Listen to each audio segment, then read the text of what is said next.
నేను చెప్తున్నా తను మాట్లాడడం వరకు ఓకే, కామెడీ వరకు ఓకే, కానీ నిజంగా తను మాట్లాడుకున్నాం. విష్ణుప్రియ లవ్ ట్రాక్ ఎలా అనిపిస్తుంది? ఎవరితోనన్నా మొన్న మనకు నాగమణికంటతో అన్నది, పృథ్వీతో లవ్ చేస్తున్నా అన్నది, ఆదిత్యం లవ్ చేస్తున్నా అన్నది. అందరూ తాను అంటే రీసెంట్ గా పృథ్వీతో కావాలి అంటుంది కదా ఊరికే, అంటే లేదన్నా అంత సీన్ విష్ణుప్రియ అట్లా స్ట్రాటజీ వాడింది, కానీ తను సిన్సియర్ లవ్ చేసిన ఛాన్స్ లేదు. ఎందుకంటే బయట మన మానస్తున్నాడు, చాలా హట్ అవుతాడు కాబట్టి. అన్న నిజం చెప్తున్నా, ఒక ట్రూ వారియర్స్ అన్న, నిజంగా లెజెండరీ గేమ్ ఆడారు, ఒక ఆడ పులిలాగా ఆడారు.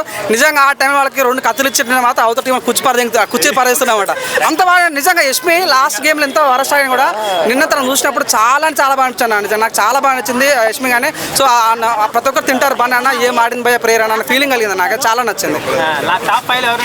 నేను అనుకుంటున్నా నువ్వు అవునన్నా కాదన్నా, నిజంగా ప్రతి ఇంటి ముంగట ఉంటుంది గేటు. ఈసారి కప్పు కొట్టుకుపోయేది నిఖిల్ అన్న ఫీలింగ్ వచ్చిందన్న.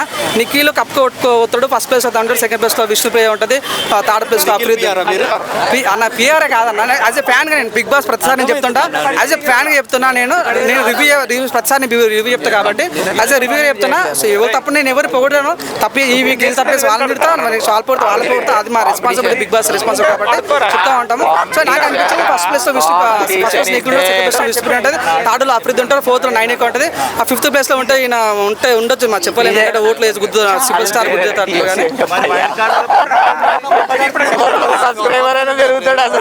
మంచిగా ఆడినంత మాత్రాన ప్రేయర్ నాకు నచ్చినంత మాత్రం తను విన్ అవుతారని చెప్పలేము. చాలా మంది లాస్ట్ టైం కూడా చాలా మంది గెలుస్తారని చెప్పిన వాళ్ళు ఓడిపోయారు. శివాజీ గెలుస్తాను, పల్లవి ప్రశాంత్ గెలిచాడు. అది మన స్ట్రాటజీ, మన విధానం.